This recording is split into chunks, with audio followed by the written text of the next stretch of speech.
Assalamualaikum warahmatullahi wabarakatuh.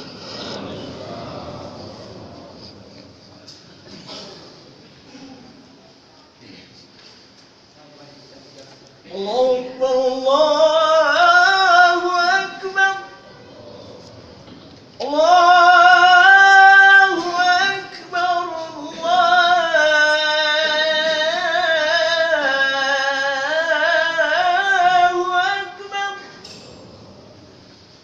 أشهد أن لا إله إلا الله.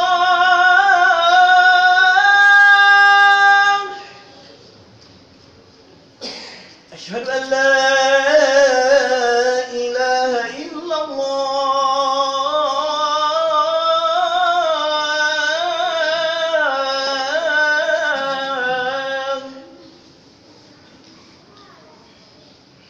أشهد أن محمد رسول الله.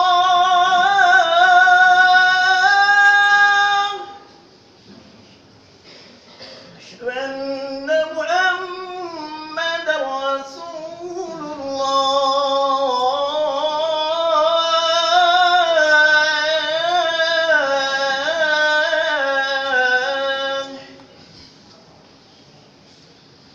حي على الصلاة.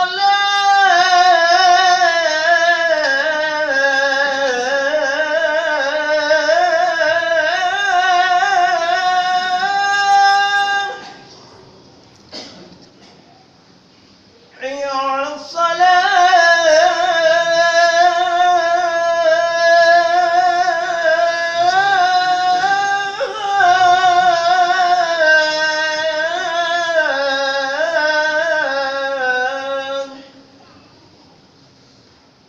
حي على الفلاح.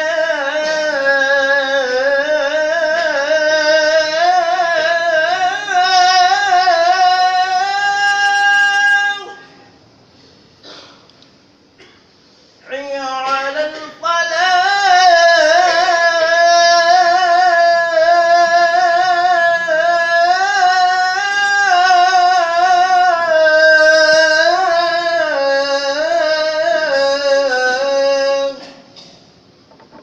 الله أكبر الله أكبر. لا إله إلا الله. La ilaha illallah Muhammad Rasulullah sallallahu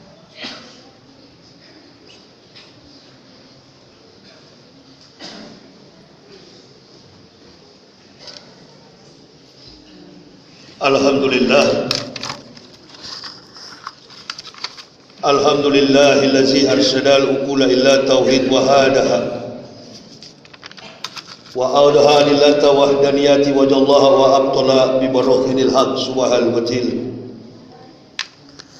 Asyhadu an la ilaha illallah wahdahu la syarikalah. Syahadatan man arafa manha wa amila zahiran wa batinan bimuqtadah. Wa asyhadu anna sayyidana Muhammadan abduhu wa rasuluhu lazi bil haq aulana. Allahumma fasalli wa sallim ala imamil abrar wal muqarribin sayyidina wa maulana Muhammadin wa ala alihi wa sahbihi al ansar wal muhajirin wa alaina ma'hum bi rahmatika ya arhamar rahimin. Wa qala Allah ta'ala fil kitabil azizil karim, a'udzu billahi minasy syaithanir rajim, bismillahirrahmanirrahim. Inna khalaqnal insana min nutfatin amsaj naftalihi faja'alnahu sami'an basira. Inna hadainahu sabila imma syakira wa imma kafur. Inna atatna lil kafirina salasila wa aglala wa sa'ira. Ma'asyiral muslimin, jamaah Jumat yang berbahagia. Betapa besar rahmat dan kasih sayang Allah Subhanahu wa taala bagi seluruh umat manusia, sehingga dirinya diberi gelar sebagai makhluk yang paling mulia dari sekian banyak makhluk ciptaan Allah taala yang ada di muka bumi ini.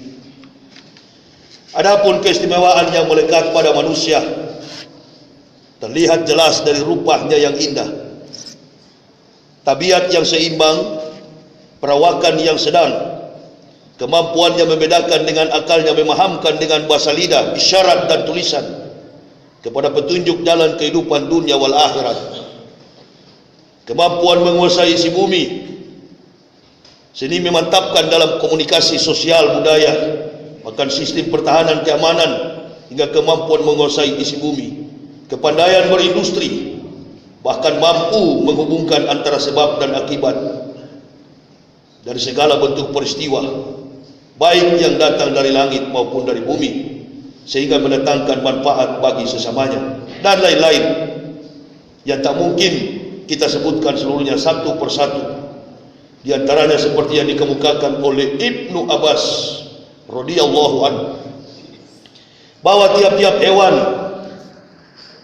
mengambil makanan dengan mulutnya kecuali manusia. Dengan tangan dia mengangkat makanan ke mulutnya. Dari pandangan tersebut yang dikemukakan oleh Ibnu Abbas radhiyallahu anhu, tentunya kita dapat melihat pandangan yang dikemukakan tentang perbedaan sifat antara manusia dengan hewan.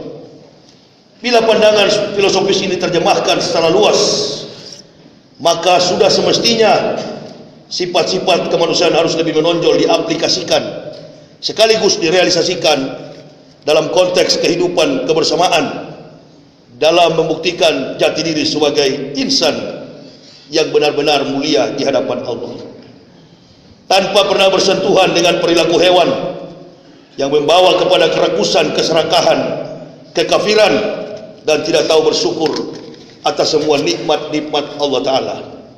Dengan demikian, dirinya layak menyandang predikat gelar sebagai makhluk mulia di hadapan Allah Subhanahu wa Ta'ala. Inilah perbedaan karakter antara kaum mukmin dan kaum kafirin. Ma'asyiral muslimin jamaah Jum'ah rahimakumullah, perilaku hidup dan iman yang benar setiap manusia terlihat dari keyakinan dan rasa syukur dirinya kepada Sang Khalik. Orang-orang beriman sangat memahami bahwa tingkat keimanan dan ketakwaan sempurna dilandasi oleh rasa syukur dan perilaku hidup Islami. Dan setiap mukmin yang telah mencapai tingkat kesadaran iman dan takwa akan senantiasa merasa bahwa semua nikmat yang ia peroleh dan rasakan datangnya dari Allah Ta'ala. Dengan demikian dirinya akan terus mempertahankan sekaligus berusaha meningkatkan nilai-nilai keimanan dan ketakwaan dimaksud dengan mengikhlaskan ketaatan dalam mengamalkan segenap perintah Allah. Ketika bahagia, ia mengatakan kebahagiaan datangnya dari Allah. Bahkan ditimpa musibah sekalipun, dirinya akan tetap bersyukur dan mengucapkan inna lillahi wa inna ilaihi raji'un. Sesungguhnya kami adalah kepunyaan Allah dan hanya kepadanya kami akan kembali. Inilah wajah keislaman seorang mukmin yang benar-benar bertakwa kepada Allah Subhanahu wa Ta'ala. Sebaliknya orang-orang kafir adalah golongan manusia yang kufur nikmat dan tidak tahu bersyukur atas kebaikan dan keadilan Allah bagi hidup dan kehidupan mereka. Sesungguhnya tempat kembali mereka adalah neraka jahanam yang sangat pedih, sebagaimana diabadikan Allah Ta'ala di dalam Quran Surah Al-Insan ayat yang keempat, aina atatna lil kafirin salasila wa aklalau wa sa'ira. Sesungguhnya kami telah menyediakan bagi orang-orang kafir adalah belenggu rantai dan neraka yang menyala-nyala. Ma'asyiral muslimin jamaah Jumat yang diberkahi Allah, berhati-hatilah dengan musuh yang ada di antara kita. Adapun musuh dimaksud sebagaimana diriwayatkan oleh Abu Lais dari Nabi SAW, ketahuilah wahai manusia bahwa musuhmu ada 4 yang harus kamu lawan. Yang pertama ialah dunia, sebagaimana firman Allah Ta'ala, fala tughrannakumul hayatud dunya, maka jangan sekali-kali kehidupan dunia memperdayakan kamu. Yang kedua, nafsu diri sendiri, yang merupakan musuh yang paling jahat, karena diriwayatkan dari Ibnu Abbas radhiyallahu anhu bahwasannya Nabi SAW bersabda, ada aduwika nafsika lati baina janbaik, musuhmu yang paling jahat ialah nafsumu sendiri yang ada di antara kedua sisimu. Dan Allah berfirman, wa ma ubari'u inna nafsa la amratun bisu'i, dan aku tidak menganggap diriku bebas dari kesalahan karena nafsu selalu menyuruh kepada kejahatan. Yang ketiga ialah syaitan dari bangsa jin. Allah Ta'ala berfirman, inna syaitan lakum aduun fatakisu aduan. Sesungguhnya syaitan itu adalah musuh bagimu, maka anggaplah ia musuhmu. Dan yang keempat ialah syaitan dari bangsa manusia. Berhati-hatilah terhadapnya, karena syaitan dari bangsa manusia lebih berat bagimu dibandingkan syaitan dari bangsa jin. Apabila syaitan dari bangsa jin datang menggoda hanya dengan cara menyesatkan, tetapi syaitan dari bangsa manusia secara terang-terangan berhadap-hadapan memberi bantuan. Ma'asyiral muslimin jamaah Jumat rahimakumullah. Suatu ketika diriwayatkan dari Wahab bin Munabi mengatakan, Allah Ta'ala memerintahkan iblis datang menghadap Nabi SAW. Lalu datanglah iblis menjelma seorang kakek yang segar bugar, pada tangannya terpegang sebuah tongkat, menghadap Nabi SAW. Lalu ditanya oleh Rasulullah, siapakah gerangan anda yang ada di hadapan? Kemudian iblis menjawab, saya adalah iblis. Mengapa engkau datang kepadaku wahai iblis? Tanya Nabi. Dan iblis menjawab, aku diperintahkan oleh Allah Ta'ala menghadap engkau wahai Muhammad, mendengar berhadapan denganmu akan apa yang engkau tanyakan kepadaku. Maka bertanyalah Nabi SAW kepada iblis, wahai iblis, ada berapakah musuh-musuhmu dari umatku? Jawab iblis, ada 15. Yang pertama engkau sendiri wahai Muhammad. Yang kedua imam pemerintah yang adil. Yang ketiga orang kaya yang tawadu. Yang keempat saudagar yang jujur. Yang kelima orang berilmu yang suka, orang berilmu yang melakukan solat lagi khusyuk. Yang keenam orang mukmin yang suka memberi nasihat. Yang ketujuh orang mukmin yang berbelas kasih. Yang kedelapan orang yang bertaubat lagi istiqomah. Yang kesembilan orang yang menjauhkan diri dari barang haram, warak. Yang kesepuluh orang mukmin yang selalu dalam keadaan suci, toharoh. Yang ke-11 orang mukmin yang banyak bersedekah. Yang ke-12 orang mukmin yang berbudi luhur. Yang ke-13 orang mukmin yang bermanfaat bagi manusia. Yang ke-14 penghafal Quran yang senantiasa membaca dan mengajarkan kepada sesamanya. Yang ke-15 orang yang bangun melakukan solat di waktu malam, sementara manusia lain tengah lelap tertidur. Kemudian Nabi SAW membalikan pertanyaan dimaksud, wahai iblis, ada berapakah sebaliknya kawan-kawanmu dari umatku? Jawab iblis, ada 10. Yang pertama hakim penguasa yang sewenang-wenang. Yang kedua orang kaya yang sombong. Yang ketiga saudagar yang curang. Yang keempat peminum khamr. Yang kelima pengadu domba. Yang keenam pelaku riya. Yang ketujuh pemakan harta anak yatim. Yang kedelapan orang yang meremehkan solat. Yang kesembilan orang yang enggan berzakat. Yang kesepuluh orang yang berpanjang angan-angan. Mereka sekalian itulah saudara dan para sahabatku, jawab iblis. Dikutip dari kitab Tanbihul Ghafilin. Bahkan diriwayatkan dari Jabir radhiyallahu anhu bahwasannya ada seorang Arab Badui memasuki masjid Rasulullah sallallahu alaihi wasallam lalu mengucapkan kalimat, Allahumma inni astaghfiruka wa atubu ilaik. Ya Allah, sesungguhnya aku memohon ampun dan bertaubat kepadamu. Lalu bertakbirlah dia untuk melakukan solatnya. Setelah usai dari solatnya, berkatalah Ali radhiyallahu anhu kepadanya, wahai laki-laki, sesungguhnya lidah yang cepat mengucapkan istighfar adalah taubatnya orang-orang yang dusta. Dan bagaimanakah taubat orang-orang yang benar itu? Jawab Ali, taubat ialah sebuah kata yang bisa berarti 6 perkara. Yang pertama, menyesali dosa-dosa di masa jahiliyah. Yang kedua, mengulangi keperduan yang telah terlalaikan. Yang ketiga, mengembalikan hak-hak yang diambil secara aniaya. Yang keempat, meleburkan diri dalam ketaatan sebagaimana engkau telah mendidiknya dalam kemaksiatan. Yang kelima, merasakan pahitnya ketaatan sebagaimana engkau telah merasakan manisnya maksiat. Yang keenam, menangis sebagai ganti dari tawa yang telah engkau lakukan sebelum taat kepada Allah Subhanahu wa taala. Ma'asyiral muslimin jamaah Jumat rahimakumullah. Berdasarkan keterangan riwayat Nabi sallallahu alaihi wasallam tersebut di atas, tentunya kita dapat mengambil beberapa pelajaran penting dan berharga agar kita semua lebih berhati-hati dalam mengamalkan perilaku hidup dan iman kita di tengah pengaruh dunia yang terus berusaha menyeret kita kepada kekufuran. Lihatlah bencana alam terjadi di mana-mana. Semua ini akibat penyimpangan perilaku hidup manusia yang tidak pandai bersyukur atas nikmat-nikmat Allah. Bahkan di era globalisasi ini, sepertinya sulit bagi kita untuk membedakan antara kaum mukmin dan kaum kafirin. Mayoritas manusia dewasa ini telah hidup di bawah pengaruh tekanan duniawi. Kejahatan kemanusiaan merajalela di mana-mana. Informasi yang kita lihat dan dengar setiap saat melalui media informatika hampir seluruhnya berbau kejahatan, yang pada gilirannya memunculkan presiden buruk di tengah masyarakat kita. Bahkan yang lebih memprihatinkan ialah bahwasannya mereka yang berkedudukan tinggi di dalam institusi negara justru melakukan tindak kejahatan pidana. Kenyataan ini tentunya membutuhkan upaya penyadaran secara sistematis dan komprehensif melalui jalur dakwah guna mengingatkan seluruh umat manusia, khususnya kaum mukmin, agar kembali ke jalan Allah dengan jalan melakukan segenap perintah-perintahnya dan menjauhkan diri dari segala apa yang dilarang oleh Allah. Sebagaimana Najmuddin Qadasallahu sirahu berkata, apabila Allah Ta'ala hendak menerima taubat hambanya, maka dilepaskan hamba itu dari penyembahan selainnya dengan merubah hal-hal menarik perhatiannya. Kemudian Allah memberi petunjuk untuk pulang ke hadiratnya. Allah memberi petunjuk untuk pulang ke hadiratnya dengan didekatkan kepadanya, sebagaimana firman Allah Ta'ala, man taqarraba minni shibran taqarrabtu minhu jira'an wa man taqarraba minni shibran taqarrabtu minhu ba'an. Barang siapa mendekat kepadaku sejengkal, maka aku mendekat kepadanya satu hasta, dan barang siapa mendekat kepadaku satu hasta, aku mendekat kepadanya satu depa.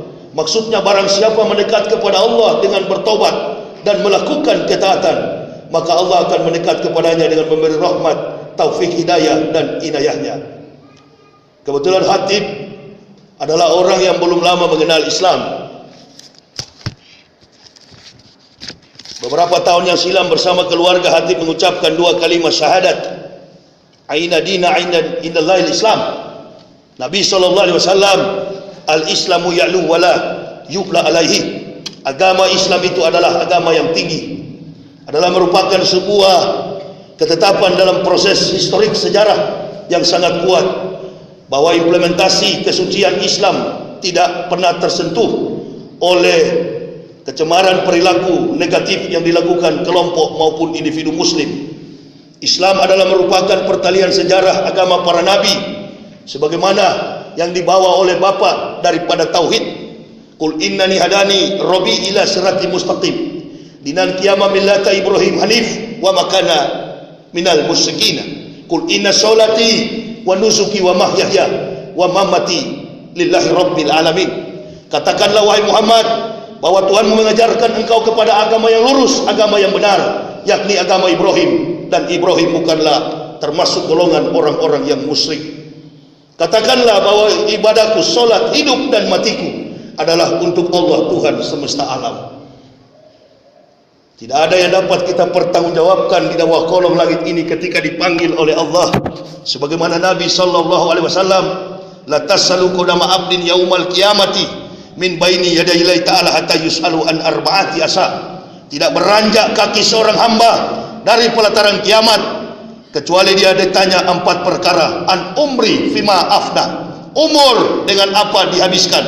Wa an jasadihi fima ablahu, jasad di dalam tanah pun ditanya oleh Allah dengan apa dirapuhkan. Wa an ilmihi wa amila bihi, ilmu yang kita dapati, ilmu dalam kompetensi, spesialisasi, spesifikasi apa saja yang kita dapatkan di dunia ini akan kita pertanggungjawabkan nanti di akhirat. Yang keempat, wa an malihi min aina iktasabahu wa fima anfaqahu, hartamu dari mana kau dapati dan untuk apa engkau belanjakan. Tidak ditanya apa jabatan kita di dunia, tidak ditanya berapa banyak kekayaan dan aset yang kita miliki, tetapi yang ditanya di sana nanti, wa kula insanin alzamnahu ta'irahu fi unuqi wa nukhriju lahu yaumal qiyamati yalqau mansuran kitaba yalqau mansuran iqra kitaba kafa bin nafsikal yauma alaika siban. Wa kula insanin, bukan wa kula kafirin, bukan wa kula mukminin, wa kula insanin. Dan tiap-tiap manusia, kata Allah, kami kalungkan amal perbuatannya sebagaimana kalung melingkar pada lehernya. Di hari kiamat, kitab wa yalqau mansuran, kami bukakan kitab kehidupan di hadapannya. Iqra kitab kafa bin nafsikal yauma alaika siban. Bacalah kitabmu, cukup dirimu sendiri yang menjadi penghisap atas perbuatanmu. Disinilah kita akan terpanggil barikatan mustawfizatan ala rukabeh, terkapar di pelataran kiamat bagaikan seorang terdakwa di hadapan hakim, penguasa tunggal, Allahu Jalla Jalaluh, Allah Subhanahu wa taala Rabbul Alamin, pengadilan suci yang akan mengadili kita, akan memproses semua perbuatan kita selama di dunia. Hamba bersyukur, hati bersyukur dengan hidayah yang Allah berikan. May yahdillahu fahuwal muhtadin wa ma yudlil faulaika humul khasirun. Barang siapa yang diberi petunjuk oleh Allah, maka dialah muhtadin, orang yang diberi petunjuk. Barang siapa yang disesatkan oleh Allah, maka dialah humul khasirun, orang yang disesatkan. Kehidupan di dunia ini hanyalah sekedap bagaikan kedipan mata saja.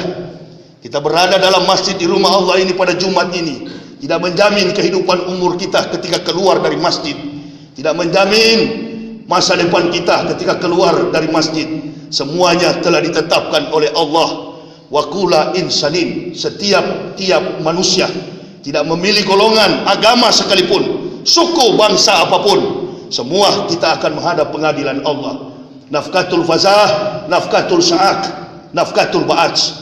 Tiupan trompet pertama, hari sangkakala pertama, hari yang menakutkan.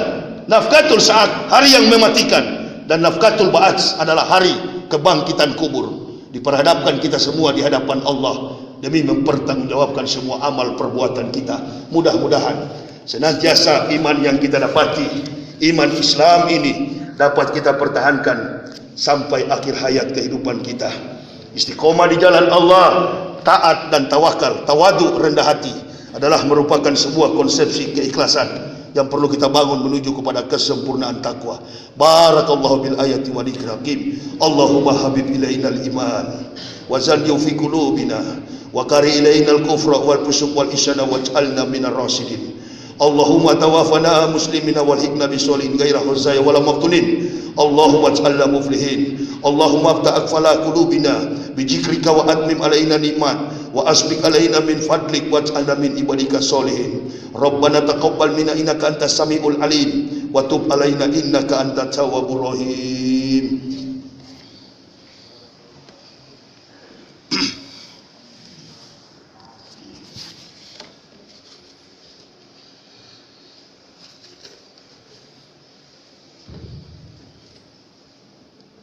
Alhamdulillah, alhamdulillahillazi hadana li hada wa ma kunna linahtadiya laula an hadana. Amarna bil khairati wa tisabi sa'adati wa 'anil ma'asi wal munkarat nahana. Asyhadu an la ilaha illallah sa'ala ta'at wa ilal maghfirati wal jannati da'ana. Wa asyhadu anna sayyidana Muhammadan abduhu wa rasuluhu lazi bil haq aulana. Allahumma fasholli wa sallim ala sayyidina wa maulana Muhammadin wa ala alihi wa sahbihi wa sallim. Amma ba'du.